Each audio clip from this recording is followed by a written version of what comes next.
When news broke globally of the emergence of a new virus in China, we were quick to be steered towards the likelihood of a zoonotic mutation emerging from a wet market in Wuhan, an entirely organic outbreak that was going to bring the next inevitable pandemic. It was but a matter of time, experts had said. But rumours followed fast behind. The major virology lab in Wuhan, just by the wet market, had been running experiments with a strain of coronavirus native to bats. Yet we were not told whether it was transmissible between humans or, indeed, who patient zero was and when. Strange videos emerged of people collapsing in streets. The municipality of Wuhan started locking people inside, even welding doors closed in apartment blocks. But it was too late. The virus had already been transported to every corner of the globe via regular flights still leaving China. The World Health Organization prescribed lockdowns as the only cure. Investigations teams were held up trying to find the cause of the outbreak by a prickly Beijing. Misinformation began to spread.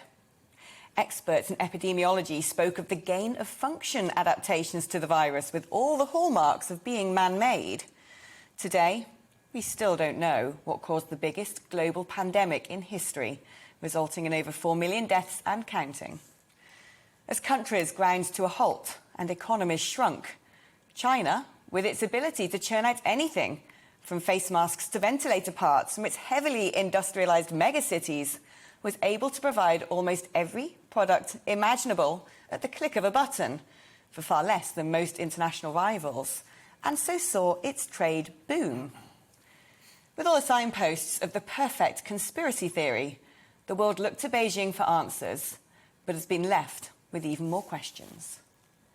But it's not just COVID-19 that has left grave speculation about whether the Chinese Communist Party is a good faith actor. The list of other seemingly agenda-driven machinations and suspicious activities is exhaustive. Satellite images showing huge labour camps in Xinjiang, where Kazakhs and Uyghurs are allegedly sent. The savage quashing of pro-democracy protests in Hong Kong. Bloody battles in Kashmir against India, with reports of sinister military vehicles microwaving troops.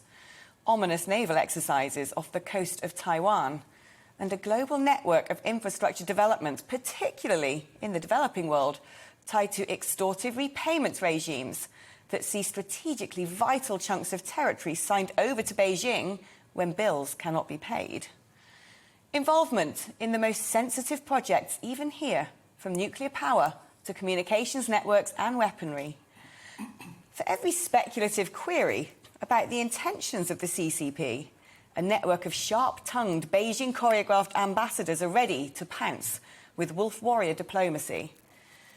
Is it simply that China has managed to expand so rapidly to become one of the world's most formidable manufacturing powerhouses as the West sinks into decline, that is causing political leaders around the world to become quite disconcerted by Beijing's leverage?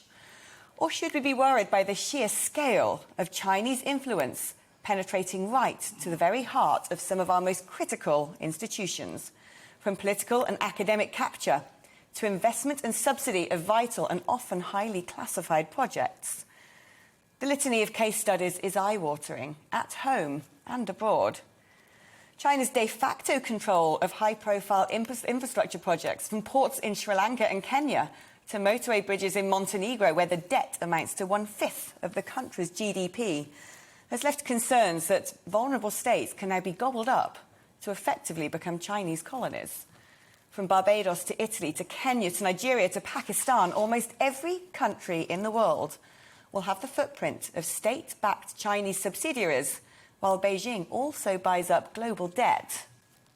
While China's role in global trade is politically polarising, it is this hidden fiscal reliance that means the amount of financial sway Beijing now has is obscure but alarming, amounting to an estimated 5% of all global GDP.